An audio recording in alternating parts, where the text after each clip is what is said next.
मारा फोटो डालते जरा जरा फोटो मारो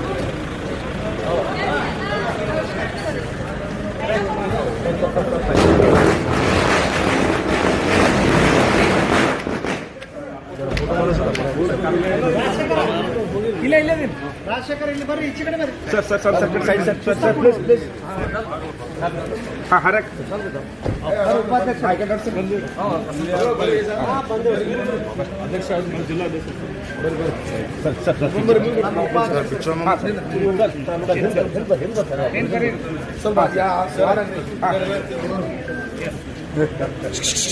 ಸರ್ ಈಗ ನೋಡ್ಬಿಟ್ರೆ ಅಲ್ಲ ಬರ್ರಿ ನೋಡ್ರಿ ಸರ್ ಅದು ಆಯ್ತು ಮೇಡಮ್ ವಿಕೆಟ್ ನೋಡ್ರಿ ಮೇಡಮ್ ಸರ್ ವಿಕೆಟ್ ನೋಡ್ಬಿಟ್ರೆ ಓಕೆ ಸರ್ ಮೇಡಮ್ ಒಂದೇ ಫೋನ್ ಮಾಡಿಬಿಟ್ಟು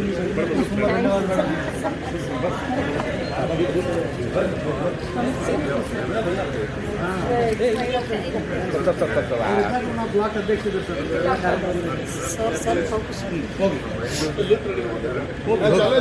सब सरी होग सब सरी पाट पाट पाट आरती मग साइड माल हां हॅलो नमस्कार तुम्ही मला बरोबर ऐका नोट ओके 1 मिनिट ऐका नोट सफर ಮುಸ್ಲಿಂ ಬಸ್ ಲೈನ್ ಮೇಲೆ ಸರ್ ಸರ್ ಸರ್ ಏನಿಲ್ಲ ಸಾಹೇಬ್ರೆ ಸ್ವಲ್ಪ ಇದು ಮಾಡ್ರಿ ಅದು ಬಂದೈತಿ ಅದು ಏನು ಆಮೇಲೆ ಇದು ಮಾಡಿ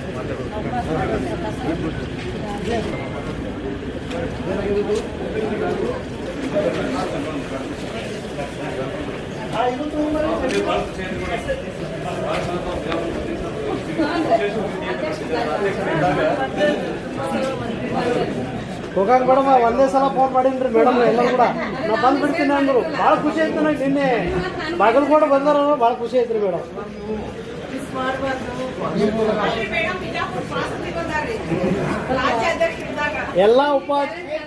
ಎಲ್ಲ ಉಪಾಧ್ಯಕ್ಷರಿಗೆ ಫೋನ್ ಮಾಡಿದ್ರು ನಾವು ಒಬ್ರು ಇದಕ್ಕೆ ಹೊಂಟೀನಿ ಅದಕ್ಕೆ ಹೊಂಟೀನಿ ಅಂದರು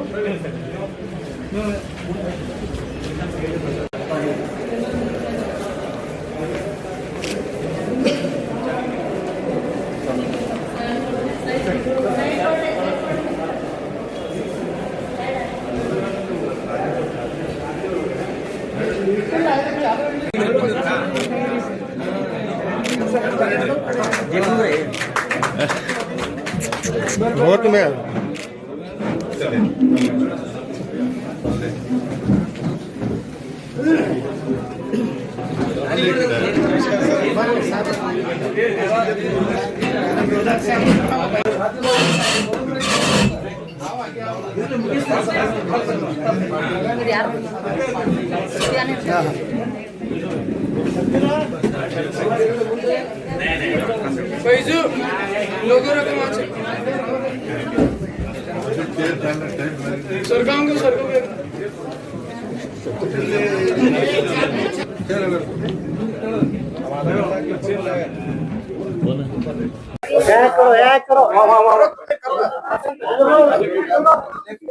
एक ख्याल आ रहा है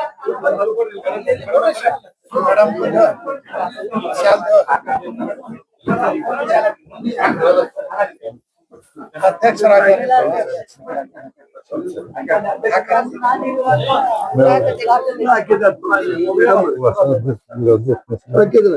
ಹೆಸರೇನು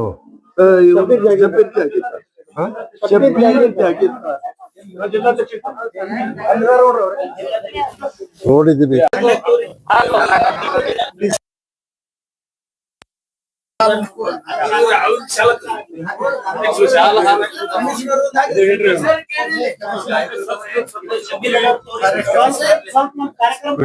ಸಂತೋಷವಾಗಿದ್ದೀರಾ ಗ್ಯಾರಂಟಿ ಯೋಜನೆಗಳ ಅನುಷ್ಠಾನ ಮಾಡಿದ್ದೀವಿ. ಈಗ ಎಷ್ಟು ಮಹಾನಗರ ಪಾಲಿಕೆಗಳೊಳಗ ಜಾರಿಯಲ್ಲಿ ಆಗಿದೆ ಅನ್ನುವಂಥದ್ದು ಈಗ ಅಂದ್ರೆ ಅನುಷ್ಠಾನಗೊಂಡಿದೆ ಅಥವಾ ಮೊದಲ ಬಾರಿಗೆ ವಿಜಯಪುರದಲ್ಲಿ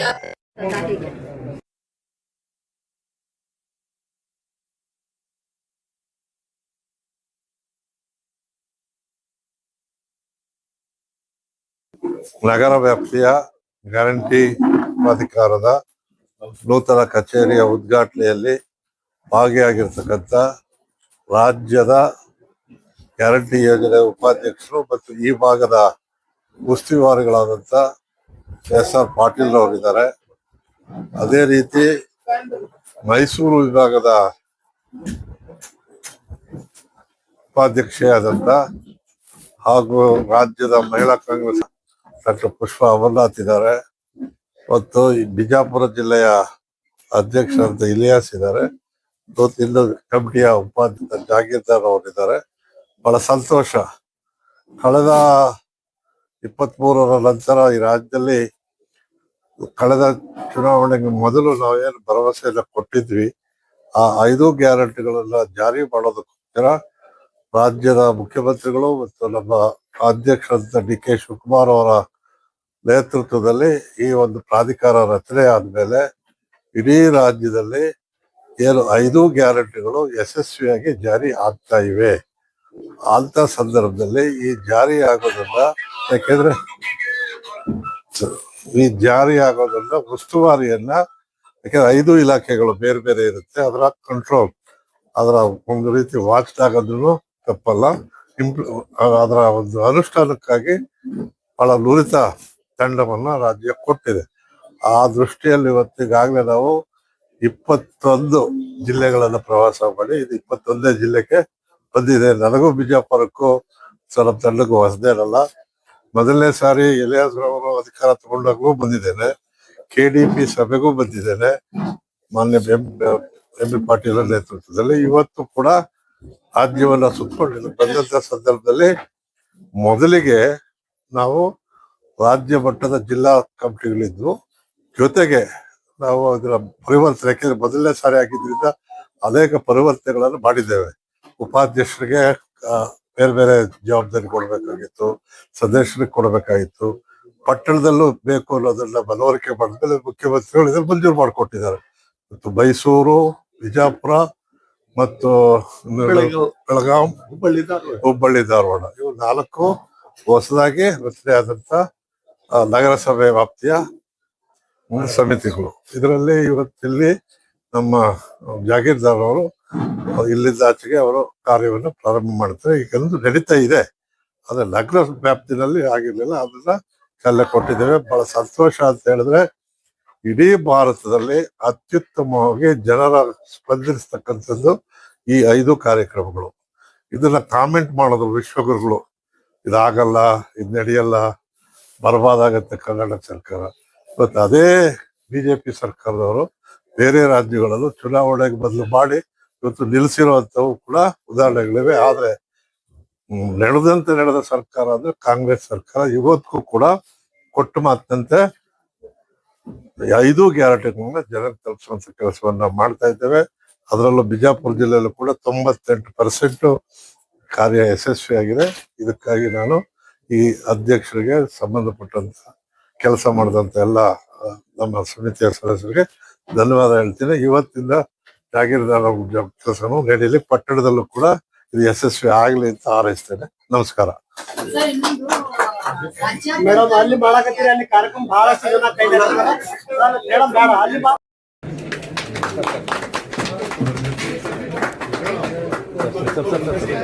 वो तुम्हारा ये काटो जी, वो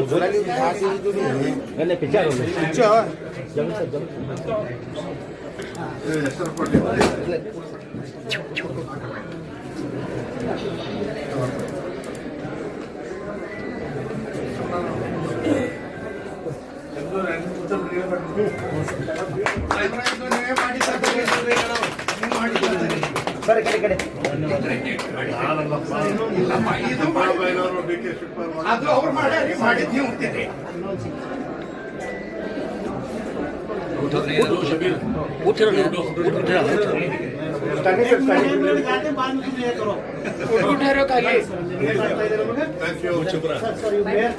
ಶಬೀರ್ ಭಾई उठे मैडम मैडम ना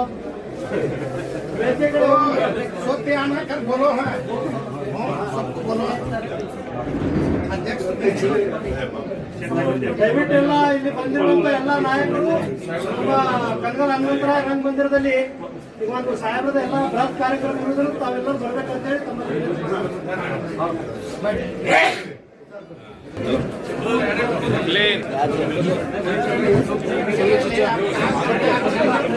बाद में कर करते बुला के बड़ी हाथ में दिया विकास करते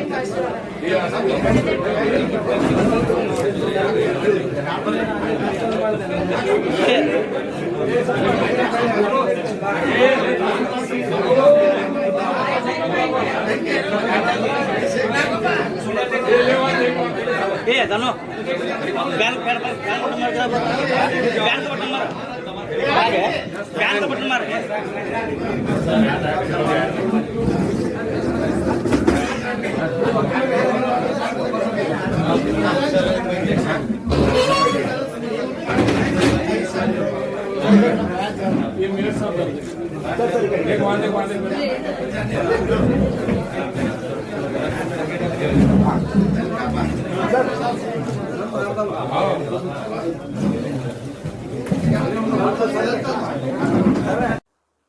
ಕರ್ನಾಟಕ ಸರ್ಕಾರದ ಜನಪ್ರಿಯ ಯೋಜನೆಗಳಲ್ಲಿ ಜನಪ್ರಿಯ ಯೋಜನೆ ಆದಂಥ ಪಂಚ ಗ್ಯಾರಂಟಿ ನಮ್ಮ ಕಾಂಗ್ರೆಸ್ ಪಕ್ಷದ ಏನು ಸರ್ಕಾರ ಈ ರಾಜ್ಯದ ಜನತೆಗೆ ಒಂದು ವಿಶ್ವಾಸವನ್ನು ಕೊಟ್ಟಿತ್ತು, ಅದನ್ನು 2023ರ ಚುನಾವಣೆಯಲ್ಲಿ ಗೆದ್ದು ಜನ ನಮಗೆ ಬೆಂಬಲ ನೀಡಿದ್ದಕ್ಕಾಗಿ ಈ ರಾಜ್ಯದಲ್ಲಿ ಸರ್ಕಾರವನ್ನು ರಚಿಸಿ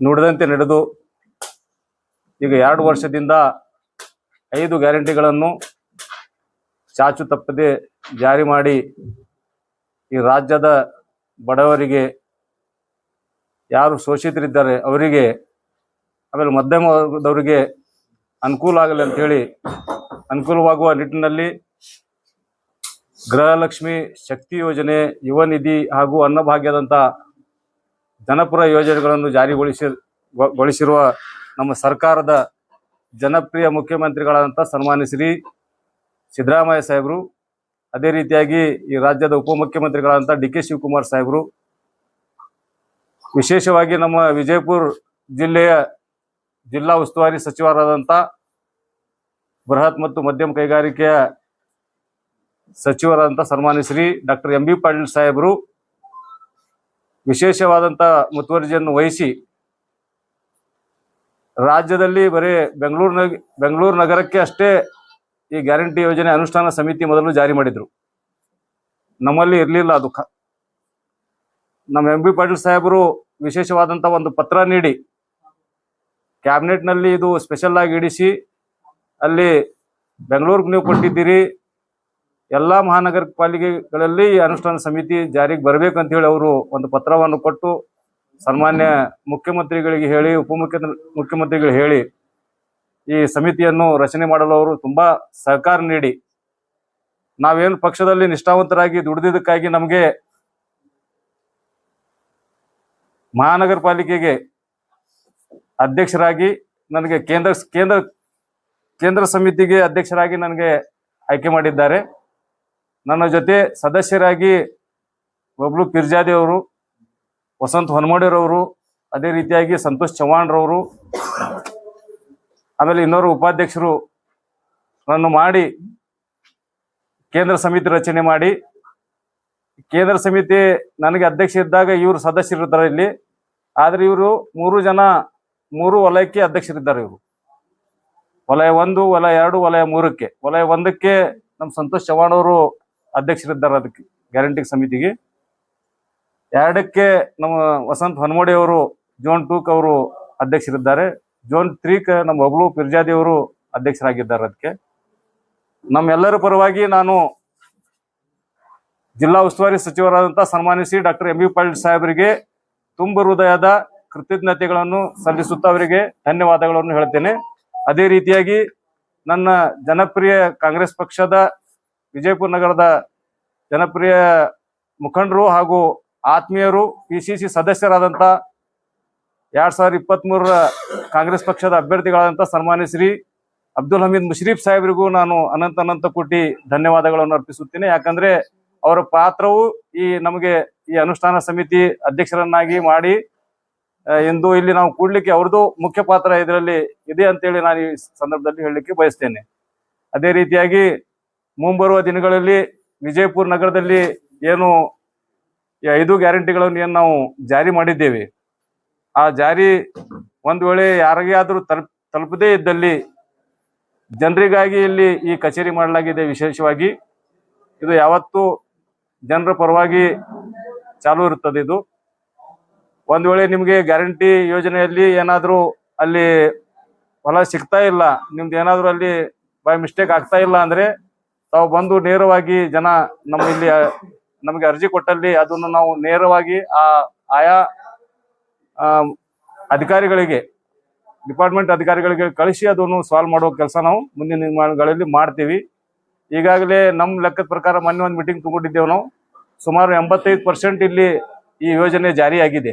ನಮ್ಮ ಸಮಿತಿ ಇಲ್ಲ ಅಂದ್ರೂ ಸರ್ಕಾರ ಸುಮಾರು 85% ಇಲ್ಲಿ ಜಾರಿಯಾಗಿದೆ. ಸಮಿತಿ ಇರಲಾರ್ದು ಇನ್ನೊಂದು 15% ಉಳಿದಿರಬೇಕು. ಮುಂಬರುವ ದಿನಗಳಲ್ಲಿ ನಾವು ಅಧಿಕಾರಿಗಳ ಜೊತೆ ಚರ್ಚೆ ಮಾಡಿ ಅದು 15% ಮಾಡಿ 100ಕ್ಕೆ 100 ನಾವು ಇಲ್ಲಿ ಎಲ್ಲರಿಗೂ ಈ ಲಾಭ ಸಿಗಬೇಕೆಂದು ನಾವು ಶ್ರಮ ಪಡ್ತೇವೆ. ಆಮೇಲೆ ಇಂದು ಈ ನೂತನ ಕಚೇರಿ ಉದ್ಘಾಟನೆಗೆ ಬಂದಂತಹ ನಮ್ಮ ರಾಜ್ಯದ ಅಧ್ಯಕ್ಷರಾದಂಥ ರೇವಣ್ಣ ಸಾಹೇಬ್ರಿಗೆ, ಉಪಾಧ್ಯಕ್ಷರಾದಂಥ ನಮ್ಮ SR ಪಾಟೀಲ್ ಸಾಹೇಬ್ರಿಗೆ, ಪ್ರಾಧಿಕಾರದ ಅಧ್ಯಕ್ಷರಾದಂಥ ಗಂಗಾಧರ್ ಸಮ್ಮಣ್ಣಿ ಸಾಹೇಬ್ರಿಗೆ, ಪೂಜ್ಯ ಮಹಾಪೌರರಾದಂಥ MS ಕರಡಿ ಸಾಹೇಬ್ರಿಗೆ, ಆಮೇಲೆ ನಮ್ಮ ಜಿಲ್ಲಾ ಕಾಂಗ್ರೆಸ್ ಸಮಿತಿ ಅಧ್ಯಕ್ಷರಾದಂಥ ಮಲ್ಲಿಕಾರ್ಜುನ್ ಲೋಣಿ ಸಾಹೇಬ್ರಿಗೆ, ಇನ್ನೂ ಅನೇಕ ನಮ್ಮ ಅಲ್ಪಸಂಖ್ಯಾತ ಘಟಕದ ಅಧ್ಯಕ್ಷರಾದಂಥ ಶಕೀಲ್ ಬಾಗ್ಮಾರಿರವರು, ಜಿಲ್ಲಾ ಉಪಾಧ್ಯಕ್ಷರಾದಂಥ ಚಾನ್ಸಾ ಬಡಗಲ ಸಾಹೇಬ್ರು, SM ಪಾಟೀಲ್ ಗಣ್ಯಾರ್ ಸಾಹೇಬ್ರು, ನಮ್ಮ BDM ಮಾಜಿ ಅಧ್ಯಕ್ಷರಾದಂಥ ಕನ್ನಾನ್ ಮುಶ್ರೀಫ್ ಅವರು ಹಾಗೂ ನಮ್ಮ ಆಜಾದ್ ಪಟೇಲ್ ಸಾಹೇಬ್ರು, ಇನ್ನೂ ಅನೇಕ ಹಿರಿಯರು, ಮೊಹಮ್ಮದ್ ರಫೀಕ್ ಟಪಾಲ್ರವರು, ಅದರಲ್ಲಿ ವಿಶೇಷವಾಗಿ ನನ್ನ ಆತ್ಮೀಯ ಮಿತ್ರರಾದ ಸಿಟಿ ಬ್ಲಾಕ್ ಅಧ್ಯಕ್ಷರಾದಂಥ ಜಮೀರ್ ಅಹಮದ್ ಬಕ್ಷೀರ್ ಅವರು ಎಲ್ಲರೂ ಬಂದು ಇಲ್ಲಿ ನನಗೆ ಸಹಕಾರ ನೀಡಿ ಇವತ್ತು ಏನು ನೀವು ನೂತನ ಕಟ್ಟಡ ಕಾರ್ಯಕ್ರಮಕ್ಕೆ ಅವರು ಬಂದು ಆಶೀರ್ವಾದ ಮಾಡಿದಕ್ಕಾಗಿ ಅವರಿಗೂ ನಾನು ಧನ್ಯವಾದಗಳನ್ನು ಹೇಳ್ತೇನೆ. ತಾವು ಎಲ್ಲ ನಾನು ವಿಶೇಷವಾಗಿ ನನ್ನ ಪತ್ರಿಕಾ ಮಾಧ್ಯಮದ, ದೃಶ್ಯ ಮಾಧ್ಯಮದ ಎಲ್ಲ ಮಿತ್ರರಿಗೂ ನಾನು ನನ್ನ ಕಡೆಯಿಂದ ಹಾಗೂ ಎಲ್ಲ ನನ್ನ ಅಧ್ಯಕ್ಷರ ಕಡೆಯಿಂದ ತಮಗೂ ಧನ್ಯವಾದಗಳನ್ನು ಈ ಸಂದರ್ಭದಲ್ಲಿ ಹೇಳಲಿಕ್ಕೆ ಬಯಸ್ತೇನೆ. ಅದೇ ಸರ್, ಅದು ಗ್ಯಾರಂಟಿ ಯೋಜನೆ ಸಮಿತಿ ಏನವ್ರು ಮಾಡಿದ್ರು ರಾಜ್ಯದ್ದು, ಮಾಡಿದ ಮೇಲೆ ಕ್ಲಿಯರ್ ಆಗಿ ಅವ್ರಿಗೂ ಒಂದು ಪಿಕ್ಚರ್ ಇರ್ಲಿಲ್ಲ ಯಾವ ಟೈಪ್ ಮಾಡ್ಕೊತ ಹೋಗ್ಬೇಕು ಅಂತ ಹೇಳಿ. ಅವಾಗ ಏನ್ ಮಾಡಿದ್ರು, ಬರೀ ಜಿಲ್ಲಾ ಸಮಿತಿ ಆಮೇಲೆ ತಾಲೂಕಾ ಸಮಿತಿಗಳು ಮಾಡಿದ್ರು. ನಮ್ ಬಿಜಾಪುರ ಕಾರ್ಪೊರೇಷನ್ ಬರೋದ್ರಿಂದ ನಮ್ ಕಮಿಷನ್ ಅವ್ರು ಮಾಡ್ಲಿಲ್ಲ. ಅವಾಗ ಬರೀ ಬೆಂಗಳೂರು ಒಂದೇ ಡಿಕ್ಲೇರ್ ಮಾಡಿದ್ರು. ಇದಕ್ಕಾಗಿ ನಮ್ಮ ಡಾಕ್ಟರ್ ಅಬಿ ಪಾಟೀಲ್ ಸಾಹೇಬರು ಪತ್ರ ಕೊಟ್ಟು ಅಲ್ಲಿ ಕ್ಯಾಬಿನೆಟ್ ನಾಗ ಇಡಿಸಿ, ನಮ್ಮ ಅದರಲ್ಲಿ ವಿಶೇಷವಾಗಿ ಹಮೀದ್ ಮುಶ್ರೀಫ್ ಅವರು ಅವರೆಲ್ಲ ಕೂಡಿ ಇದು ಶ್ರಮ ಪಟ್ಟಾಗ ಇವತ್ತು ಮತ್ತೆ ಸಕ್ಸಸ್ ಆಗಿ ನಮಗ್ ಕೊಟ್ಟಾರ. ಯಾವಾಗ ಅವಕಾಶ ಸಿಕ್ಕದ ನಾವು ಆ ಕೆಲಸ, ಜನರ ಕೆಲಸ ಮಾಡ್ಕೊತ ಈಗ ಹೋಗೋದು. ಏನ್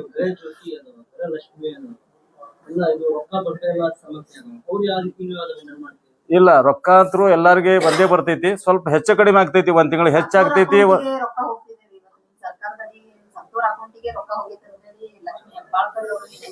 ಹೌದ್ರಿ, ಇವತ್ತು ಎಷ್ಟೋ ಜೀವಂತ ಇರುವ ಫಲಾನುಭವಿಗಳಿಗೆ ಅದು ತಲುಪದೇ ಇರುವಂತದ್ದು. ಅವ್ರು ನಿಮ್ ಹತ್ರ ಬಂದ್ರೆ ನೀವ್ ಹೇಗೆ ಅವ್ರ ಕೆಲಸ ಮಾಡ್ತೀವಿ? ಈಗ ನಮ್ಮ ಹತ್ರ ಬಂದ್ರೆ ನಾವು ಮೊದಲು ಅವರು ಏನ್ ಈಗ ಪೆನ್ಷನ್ ಏನ್ ತಗೊಳ್ತಾರ, ಸರ್ಕಾರಿ ಪೆನ್ಷನ್ ಏನ್ ತಗೋತಾರ ಅವರು, ಈಗ ಜೀವಂತ ದೃಢೀಕರಣ ಪತ್ರ ಪ್ರತಿ ವರ್ಷ ಕೊಡೋದು ಒಂದು ನಮ್ಮ ಈ ಗ್ಯಾರಂಟಿ ಯೋಜನೆಯಲ್ಲೂ ಅದು ಜಾರಿ ಆಗ್ತಾ ಇದೆ. ಅದು ಪ್ರತಿ ವರ್ಷ ಯಾರು 2,000 ರೂಪಾಯಿ ಏನ್ ಫಲಾನುಭವಿಗಳು ಇದ್ದಾರೆ ಈಗ, ಅವ್ರು ಪ್ರತಿ ವರ್ಷ ಸರ್ಟಿಫಿಕೇಟ್ ಕೊಡ್ಬೇಕು ಅವರು. ಆದ್ರೆ ಹೇಗೆ ಇವರು ಪೆನ್ಷನ್ ಸಲುವಾಗಿ ಏನ್ ಕೊಡ್ತಿರಲ್ಲ, ಇವ್ರು ಬ್ಯಾಂಕ್ನಾಗ ಏನ್ ಕೊಡ್ತಾರ ಅದು ಈಗ ನಮ್ಗೂ ಮುಂದೆ ಕೊಡ್ಬೇಕಾಗ್ತದ. ಅವಾಗ ಏನಾಗ್ತದೆ, ಇದು ಸರ್ಕಾರಕ್ಕೆ ಗೊತ್ತಿರಂಗಿಲ್ರಿ, ಯಾರು ತೀರ್ಕೊಂಡ್ರು, ಯಾರು ಉಳ್ದಾರ, ಯಾರು ಇಲ್ಲ ಅನ್ನೋದು ಗೊತ್ತಿರಂಗಿಲ್ಲ. ಅದು ಕಂಟಿನ್ಯೂ ಜಾರಿಯಾಗಿ, ಯಾಕಂದ್ರೆ ಅದು ಡೈರೆಕ್ಟ್ ಅಕೌಂಟ್ಗೆ ಜಮಾ ಆಗ್ತಿರ್ತೈತ್ರಿ.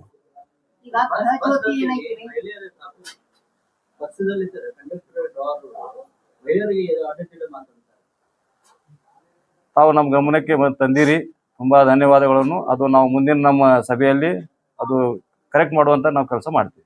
ಇವತ್ತು ಗೃಹಜ್ಯೋತಿ ಏನೈತ್ರಿ, ಅದು ಬಿಲ್ ಒಬ್ಬೊಬ್ರು ಅಂದ್ರೆ ಒಂದು ಪತ್ರದೊಳಗಿರುವಂತ ವ್ಯಕ್ತಿಗಳ ಮನೆಯಲ್ಲಿ ಲಕ್ಷ ಬಿಲ್ ಬಂದಿರುವಂತದ್ದು ವಿಜಯಪುರ ನಗರದಲ್ಲಿ ಅದು ಉದಾಹರಣೆಗೆ ಇರುವಂತದ್ದು, ನಮ್ಮ ಎದುರಿಗೆ ಅದು ತೋರಿಸಿರುವಂತದ್ದು, ಸುದ್ದಿ ಕೂಡ ಆಗಿರುವಂತದ್ದು. ಅದ್ರ ಬಗ್ಗೆ ಹೀಗೆಲ್ಲ ಅಂದ್ರೆ ಈಗ ಹೋಗಿ ಹೇಳಿದ್ರೆ ಇಲ್ಲ, ಇದು ಈಗ ಡಿಜಿಟಲ್ ಮೀಟರ್ ಗಳು ಬಂದಿದಾವು, ಆ ಕಾರಣಕ್ಕಾಗಿ ಇದಾಗಿದೆ, ಬಂದು ಅವರೇ ಸರಿಪಡಿಸ್ಕೋಬೇಕು. ಅದ್ರ ಬಗ್ಗೆ ಜನರಿಗೆ ಅರಿವು ಮೂಡಿಸದೆ ಒಮ್ಮೆ ಸಡನ್ಲಿ ಸರ್ಕಾರ ಈ ನಿರ್ಧಾರವನ್ನು ತೆಗೆದುಕೊಂಡು ಇವತ್ತು ಸರ್ಕಾರ ಜನರ ಮೇಲೆ ಏನು ಭಾರ ಹಾಕ್ತಿದೆ ಅನ್ನೋ ಇಲ್ರಿ ಒಂದು ಕಣ್ಣಿಗೆ ಬೆಣ್ಣೆ ಒಂದು ಕಣ್ಣಿಗೆ ಸುಣ್ಣ ಒರೆಸುವಂತ ಕೆಲಸ ಈ ಕಾಂಗ್ರೆಸ್ ಸರ್ಕಾರ ಮಾಡ್ತಾ ಇದೆ ಅನ್ನುವಂಥದ್ದು ಬಿಜೆಪಿ ತಾವು ಆರೋಪ ಬಿಜೆಪಿ ಅವರು ಆರೋಪ ಮಾಡ್ತಾರ ಅವ್ರು ಆರೋಪಕ್ಕೆ ಯಾವುದೇ ಆಮೇಲೆ ಅದು ಬಿಲ್ ಬಂದಿದ್ದು ಪ್ರೂಫ್ ಇದೆ ಸರ್. ಇರ್ಲಿ ಬಿಲ್ ಬಂದಿದೆ. ಅದು ನೋಡ್ರಿ ಟೆಕ್ನಿಕಲಿ ಒಮ್ಮೆ ಆಗುತ್ತೆ, ಅದು ಟೆಕ್ನಿಕಲ್ ಆಗ್ತದ, ಅದು ಎಲ್ಲಾರ್ದು ಆಗಂಗಿಲ್ಲ. ನಂದೇನಿದೆ 100ಕ್ಕೆ 99 ಹಂಗೆ ಆಗ್ತಿತ್ತು ಅಂದ್ರೆ ಅದು ಸರ್ಕಾರ ತಪ್ಪು. ಸಾವಿರಾರು ಗಟ್ಲೆ ಎಲ್ಲಿ ಒಬ್ಬಂದ್ ಹಂಗ ಆಗ್ತದ, ಅದು ಏನೋ ಟೆಕ್ನಿಕಲಿ ಅದು ಮೀಟರ್ ಏನೋ ಇದು ಇರ್ಬೋದು. ಆದ್ರೂ ತಾವು ನಮ್ ಗಮನಕ್ಕೆ ತಂದಿರಿ, ನಾವು ಅಧಿಕಾರಿಗಳಿಗೆ ಹೇಳ್ತೀವಿ ಅಲ್ಲಿ ಶೆಡ್ ಐತಿ, ಈ ಪ್ರಕ್ರಿಯೆ ಆಗ್ಬಾರ್ದು. ಬಡವರಿಗೆ ಯಾವಾಗಲೂ ಅನ್ಯಾಯ ಆದಾಗ ನಾವು ಅದಕ್ಕೆ ಅವ್ರ ಜೊತೆ ಇರಕ್ಕೆ ನಾವು ತಯಾರಿದ್ದೀವಿ. ಮತ್ತೆ ಈಗ ಆಧಾರ್ ಕಾರ್ಡ್ ಏನಿದೆ ರೀ, ಆಧಾರ್ ಕಾರ್ಡ್ ಬಂದ್ ಮಾಡಿ ಸ್ಮಾರ್ಟ್ ಕಾರ್ಡ್ ತರ್ತೀವಿ ಅನ್ನುವಂಥದ್ದು ಇವು ಕಾಂಗ್ರೆಸ್ ಏನ್ ನಿಮ್ದು ಸರ್ಕಾರದ ಇದನ್ರಿ. ಈಗ ಈ ಮುಂದಿನ ದಿನಮಾನಗಳಲ್ಲಿ ಏನು ಸ್ಮಾರ್ಟ್ ಕಾರ್ಡ್ ಮಾಡ್ತೀರಿ ಅದು ಆನ್ಲೈನ್ ಥ್ರೂ ಅಪ್ಲಿಕೇಶನ್ ಮಾಡ್ಬೇಕಾಗಿರುತ್ತೆ. ಅವಾಗ ಸರ್ವರ್ ಬಿಜಿ ಅದು ಅನ್ಕೊಂತ ಕುಂತಾಗ ವಿದ್ಯಾರ್ಥಿಗಳು ಪೇ ಮಾಡಿ ಹೋಗಕ್ಕಾಗಲ್ಲ. ಈಗ ಅವ್ರು 1 year ಪಾಸ್ ತೆಗಿಸ್ಬೇಕಾಗಿರುತ್ತೆ, ಅವ್ರು ಪಾಸ್ ತೆಗಿಸದೇ ಇರುವ ಕಾರಣಕ್ಕೆ ಈ ಮಂತ್ಲಿ ಪಾಸ್ ತೆಗಿಸ್ಬೇಕಾದ್ರೆ ಅವ್ರಿಗೆ ತುಟಿ ಬೀಳುತ್ತೆ. ಎಷ್ಟೋ ಬಡ ವಿದ್ಯಾರ್ಥಿಗಳು ಎಜುಕೇಶನ್ ಗಾಗಿ ಬಿಜಾಪುರಕ್ಕೆ ಬರ್ತಾ ಇರುವಂತ ಹಳ್ಳಿಗಳಿಂದ ಅವರಿಗೆ ಸ್ಮಾರ್ಟ್ ಕಾರ್ಡ್ ಸಿಗದೇ ಇರುವಲ್ಲಿ ನೀವು ಏನಾದ್ರೂ ಅಧ್ಯಕ್ಷರಾಗಿ ಇವತ್ತು ನಿಮ್ಮಲ್ಲಿ ಬಂದು ಭೇಟಿ ನೀಡಿದಾಗ ಅವ್ರಿಗೆ ಏನಾದ್ರು ಹೆಲ್ಪ್ ಮಾಡ್ತೀವಿ? ನಾವು ಇಮಿಡಿಯೇಟ್ ಆಗಿ ಹೆಲ್ಪ್ ಮಾಡ್ತಿರೋದು. ಹಂಗೇನಾದ್ರು ಇದ್ರೆ ಅವರು ಯಾರಿಗೂ ಸ್ಮಾರ್ಟ್ ಕಾರ್ಡ್ ಸಿಗ್ತಾ ಇಲ್ಲ, ಏನೋ ಅವ್ರಿಗೆ ತೊಂದರೆ ಆಗ್ತಾ ಇದೆ ಅಂತ ಅಂದ್ರೆ ನಾವು ಇಮಿಡಿಯೇಟ್ ಆಗಿ ಅಲ್ಲಿ ಡಿ ಸಿ ಅವ್ರಿಗೆ ಭೇಟಿಯಾಗಿ ಅದು ಅವ್ರು ಸರಿಪಡಿಸುತ್ತಾನ ಅವ್ರಿಗೆ ಹಂಗೆ ಫ್ರೀ ಆಧಾರ್ ಕಾರ್ಡ್ ಮೇಲೆ ನಡೆಸಬೇಕು ಅವ್ರು ಅಷ್ಟೇ.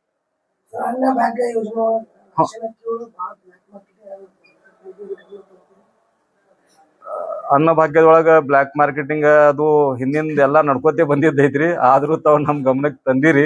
ಇವೆಲ್ಲ ಈಗ ನಾವು ಇವತ್ತು ಇದು ನೂತನವಾಗಿ ನಾವು ಚಾರ್ಜ್ ತಗೊಂಡಿದ್ದರಿಂದ ಮುಂದೆ ಅದು ಅಧಿಕಾರಿಗಳ ಜೊತೆಗೆ ಇದೆಲ್ಲ ಅವ್ರ ಗಮನಕ್ಕೆ ತಂದು ಆದಷ್ಟು ಇದರಲ್ಲಿ ತಡಿಬೇಕು ನಾವು. ಯಾಕಂದ್ರೆ ತಡೆದಾಗನೇ ಅದು ಫಲಾನುಭವಿಗಳಿಗೆ ಒರಿಜಿನಲ್ ಫಲಾನುಭವಿಗಳಿಗೆ ಸಿಗ್ತದದು. ಇಲ್ಲಾಂದ್ರೆ ಅವರಿಗೆ ಅದು ಈ ಯೋಜನೆ ಲಾಭ ಸಿಗಲ್ಲ. ರಾಷನ್ ಅಂಗಡಿಯವರು ಮಾರ್ಕೋತಾರ ಅದು ಅಂದ್ರೆ ನಾವು ಹಂಗ ಅಥೆಂಟಿಕ್ ಆಗಿ ಹೇಳಕ್ ಬರಂಗಿಲ್ಲ ಸರ್. ಯಾಕಂದ್ರೆ ನಾವಾಗಿ ಅವ್ರಿಗೆ ಏನಾರು ಹಿಡಿದಾಗ ಮುಂದೆ ನೋಡೋಣ, ಅದು ನಾವಾಗಿ ಅವ್ರಿಗೆ ಹಿಡಿದಾಗ ಅದ್ರ ಬಗ್ಗೆ ನಾವು ಫುಡ್ ಡಿ ಅವರಿಗೆ ಆಮೇಲೆ ನಮ್ಮ ಜಿಲ್ಲಾಧಿಕಾರಿಗಳಿಗೆ ಗಮನಕ್ಕೆ ತಂದು ಅವ್ರ ಲೈಸೆನ್ಸ್ ಕ್ಯಾನ್ಸಲ್ ಮಾಡಿಸುವಂತ ಅದು ಮುಂದಿನ ಆ ವ್ಯವಸ್ಥೆ ಒಳಗೆ ಅದು ಮಾಡೋಣಂತ ಎಲ್ಲ ನೀವು ನಾವು ಕೊಡಿ, ಅದಕ್ಕೆ ಸಹಕಾರ ಕೊಡ್ರಿ, ನಾವು ಮಾಡೋಣ. ಏನ್ರಿ ಅಕ್ಕಿ? ಹಾ ಹಂಗೆ ಮಾಡ್ಕೋದಿಲ್ಲ ಸರ್. ಫುಡ್ ಡಿಟಿವರ್ ಗಮನಕ್ಕಿಲ್ಲ, ಜಿಲ್ಲಾಧಿಕಾರಿ ಗಮನಕ್ಕಿಲ್ಲ, ಸರ್ಕಾರ ಗಮನಕ್ಕಿಲ್ಲ. ಇಲ್ಲ, ಫುಡ್ ಡಿ ಅವ್ರ ಗಮನಕ್ಕೆ ಇರ್ತೈತ್ರಿ, ಜಿಲ್ಲಾಧಿಕಾರಿ ಗಮನಕ್ಕೂ ಇರ್ತದ. ಇದು ಬ್ಲಾಕ್ ಮಾರ್ಕೆಟಿಂಗ್ ಅಂದ್ರೆ ಅವ್ರಿಗೆ ಏನ್ ಹೇಳಿ ಮಾಡಂಗಿಲ್ಲ. ಅವ್ರ ಹಿಂದಿನ ಭಾಗಲ್ಲಿ ಒಯ್ತಿರ್ತಾರ, ಆದ್ರೂ ಪೊಲೀಸರು ಎಷ್ಟೋ ಸಲ ಹಿಡಿತಾರ, ನೀವು ನೋಡಿರಿ. ಅವ್ರೆಲ್ಲ ಸಿಕ್ಕೋತಾರ, ಅವ್ರ ಮೇಲೆ ಕೇಸ್ ಆಗ್ತಾವ. ಅವ್ರ ಶೀಜ್ ಏನ್ ಗಾಡಿಗಳು ಇರ್ತಾವ ಶೀಜ್ ಆಗಿದ್ರೆ ಒಮ್ಮೆ ಅದು ವರ್ಷನ್ಗಟ್ಲೆ ಏನ್ ಹೊರಗೇನ್ ಬರಂಗಿಲ್ರಿ. ಮುಂದೆ ಅದು ಕೋರ್ಟ್ ಡಿಸಿಷನ್ ಮಾಡ್ತದ ಅವ್ರ ಬಗ್ಗೆ. ಆದ್ರೂ ಜನಾನು ಏನೈತಿ ಅದಕ್ಕೆ ಎಲ್ಲಿ ಇರ್ತದ ಜನಾನೇ ಹಿಡಿದು ಬಿಡ್ಬೇಕು ಅವ್ರಿಗೆ, ಅಂದ್ರೆ ಅದು ನಿಲ್ತೈತಿ. ಈಗ ಮುಂದಿನ ದಿನಮಾನಗಳಲ್ಲಿ ಇವತ್ತೇನು ನೀವು ಗ್ಯಾರಂಟಿ ಅನುಷ್ಠಾನ ಮಾಡಿದ್ದೀರಿ, ಅದು ಗ್ಯಾರಂಟಿ ಇವತ್ತು ಅನುಷ್ಠಾನಕ್ಕೆ ಬರ್ಬೇಕಾದ್ರೆ ವಿದ್ಯಾರ್ಥಿಗಳ ಪಾತ್ರನೂ ಕೂಡ ಬಹಳ ಇರುತ್ತೆ. ಯಾಕಂದ್ರೆ ವಿದ್ಯಾರ್ಥಿಗಳು ತಿಳಿದವರು ಯಾವ್ದೆಲ್ಲ ನಮ್ಗೆ ಫಲ ಸಿಗುತ್ತೆ ಅದ ಅವ್ರಿಗೆ ಅವ್ರು ಮೊರೆ ಹೋಗ್ತಾ ಇರುವಂತದ್ದು. ಇವತ್ತು ನಿಮ್ಮ ಕಾಂಗ್ರೆಸ್ ಸರ್ಕಾರ ಅಧಿಕಾರಕ್ಕೆ ಬರೋ ಕಾರಣನೂ 10% ಒಳಗ ಅದು ಏನೋ ವಿದ್ಯಾರ್ಥಿಗಳ ಪಾತ್ರ ಬಹಳಷ್ಟು ಇರುವಂತ. ಈಗ ಹಳ್ಳಿಗಳಲ್ಲಿ ವಿದ್ಯಾರ್ಥಿಗಳಿಗೆ ಏನು ನೀವು ಇದು ಆಧಾರ್ ಕಾರ್ಡ್ ಮೇಲೆ ಸಂಚಾರ ನಡೆಸಿದ್ದೀರಿ, ಅದು ಒಂದೆಡೆ ವಿದ್ಯಾರ್ಥಿಗಳಿಗೆ ತೊಂದರೆ ಆಗ್ತಾ ಇರುವಂತದ್ದು. ವಿದ್ಯಾರ್ಥಿಗಳ ಕಡೆ ಯಾರು ನೋಡ್ತಾ ಇರದೇ ಇರುವಂತದ್ದು. ಇವತ್ತು ಸಚಿವರಾಗಿರ್ಬೋದು, ಶಾಸಕರಾಗಿರ್ಬೋದು, ಯಾರೇ ಆಗಿರ್ಬೋದು, ಇಲ್ಲಿ ಸಂಬಂಧಪಟ್ಟ ಅಧಿಕಾರಿಗಳು ವಿದ್ಯಾರ್ಥಿಗಳೇ ಹೋಗಿ ಅಂದ್ರೆ KSRTC ಡಿಪಾರ್ಟ್ಮೆಂಟ್ ಗೆ ನಿಮ್ ಕಡೆಯಿಂದ ಇವತ್ತು ಗ್ಯಾರಂಟಿ ಏನು ಅನುಷ್ಠಾನ ಆಗಿದೆ? ನಮ್ದು ಸುಮಾರು ಎಲ್ಲ ನಮ್ಮ ಸದಸ್ಯರು ಕೂಡಿ 22 ಜನ ಇದ್ದೀವಿ ನಾವು. ಮುಂದಿನ ಮೀಟಿಂಗ್ ನಲ್ಲಿ ಫಸ್ಟ್ ಇದೇ ಮ್ಯಾಟರ್ ತಗೊಂಡು ಫಸ್ಟ್ ಆ ವಿದ್ಯಾರ್ಥಿಗಳ ಸಲುವಾಗಿ ನಾವು ಹೋರಾಟ ಮಾಡ್ತೀವಿ, ಮಾಡಿ ಅವ್ರಿಗೆ ಅನುಕೂಲ ಮಾಡಿಕೊಡ್ತೀನಿ.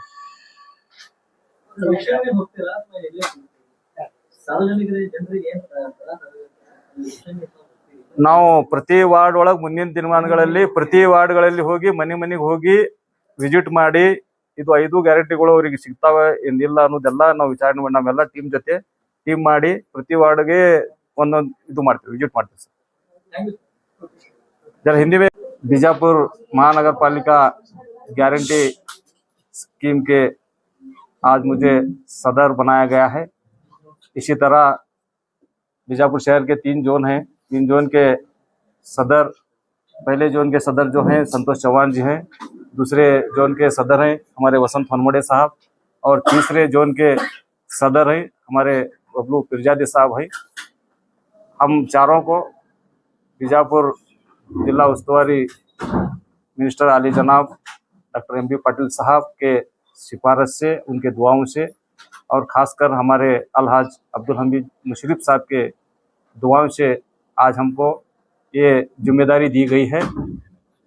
और आने वाले दिन में मैं हमारे तमाम कमेटी की जानिब से, मुझे इतना ही नहीं और हमारे 18 मेंबर हमारे साथ साथ में बनाए गए हैं, मैं हम तमाम के जानिब से डॉक्टर एम बी पाटिल साहब का, सुनील गौड़ा पाटिल साहब का, और हमारे अब्दुल हमीद मुशर्रफ साहब का, हमारे स्टेट प्रेसिडेंट रेवन्ना साहब का, SR पाटिल साहब का, और ख़ास करके DK शिव कुमार साहब, और हमारे इस कर्नाटक के, रियासत कर्नाटक के चीफ मिनिस्टर आली जनाब सिद्धरामैया साहब का तहे दिल से उनका शुक्रिया अदा करते हुए आज यहाँ पर ये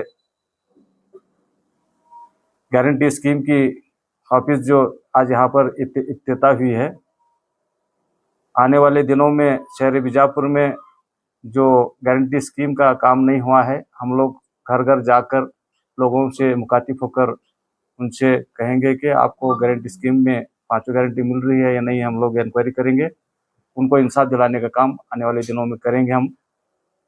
इतना कहते हुए आज यहाँ पर आए हुए तमाम मीडिया मेरे दोस्तों का मैं दिल की गहराई से उनका शुक्रिया अदा करता हूँ। सर, बीजेपी की ओर से आपकी गारंटी को लेकर काफी सारे सवाल उठ रहे हैं, झूठी गारंटी। बीजेपी वाले जितना आवाज उठाते हैं उतना हमारे ये गारंटी स्कीम फेमस हो रहे हैं और लोग खुश हैं। लोग खुश रहने से बस हमको इत्मीनान है। बीजेपी वाले खुश हैं नहीं हैं वो हमको जरूरत नहीं है उनकी। समिति का बहुत पहले ही रचना होना था, काफी सारे लोगों को दिक्कत उठानी पहले होना था सर। ये कर्नाटक स्टेट में ही नहीं पूरे हिंदुस्तान के अंदर पहली बार 5 गारंटी हमारी सरकार, कांग्रेस पार्टी की सरकार आने के बाद में दिए है। ये थोड़ा उसमें कम ज्यादा होते रहता, लेकिन देर आए दुरुस्त आए, मगर हमारे लीडर के दुआओं से आज तो हमको ये जिम्मेदारी दी गई। बहुत सारी योजनाओं में बहुत सारे जो है बिल आ रहे हैं, लोगों की काफी सारे आरोप लग रहे हैं कि झूठी गारंटी दी गई है। सर जो भरोसा इलेक्शन में दिया गया था उस पर शक्ति योजना में की बात की, हाँ, जो 200 यूनिट की जो करंट फ्री का जो आप बात कर रहे हैं, जो रैंडमली 2 साल तक ये आवाज नहीं उठी, 2 साल तक सबको फ्री है। जो तुम जाकर पब्लिक को पूछ सकते हैं, जो उसका फायदा ले रहे हैं वो आम लोगों को मालूम है। वो कांग्रेस वालों को दुआ दे रहे हैं और बीजेपी वालों को बददुआ दे रहे हैं। क्योंकि बीजेपी वाले झूठ बोल को हमारा गुमराह कर रहे हैं करको बोल रहे हैं, लेकिन कांग्रेस वालों को दुआ दे रहे हैं। जो लेते उन्हें नहीं कर को नहीं बोलता, ये मुझे मिल रहा है कर बोलता उन्हें। और है ये करंट का बिल ज्यादा आ रहा है, वो टेक्निकली कहाँ तो 1 मीटर की वजह से 1-2 लोगों का ऐसा होते रहता। अगर वैसा गरीबों के साथ नाइंसाफी हो रही तो हम लोग उसकी जो ऑफिसर्स हैं उनके साथ कांटेक्ट करके उनका मसला हल करने की हम जरूर कोशिश। अभी आप सर आपकी पूरी समिति के मेंबर को लेकर घर घर जाएंगे, विजिट करेंगे, आपकी गारंटी पहुंच रही है या नहीं पहुंच रही है उसकी जायजा लेंगे का नहीं? जायजा लेंगे इंशाल्लाह जरूर। तो बस में महिलाओं के साथ जो कंडक्टर ड्राइवर जो व्यवहार कर रहे हैं उस पर क्या एक्शन होगा? कंडक्टर ड्राइवर के ऊपर जो महिलाओं पर जो कंडक्टर ड्राइवर वगैरह कर रहे हैं, इसमें खासकर मैं मीडिया वालों का शुक्रिया अदा करना चाहता हूं, क्योंकि आप लोग जब दिखाते हैं तो ही हमको मालूम पड़ता है।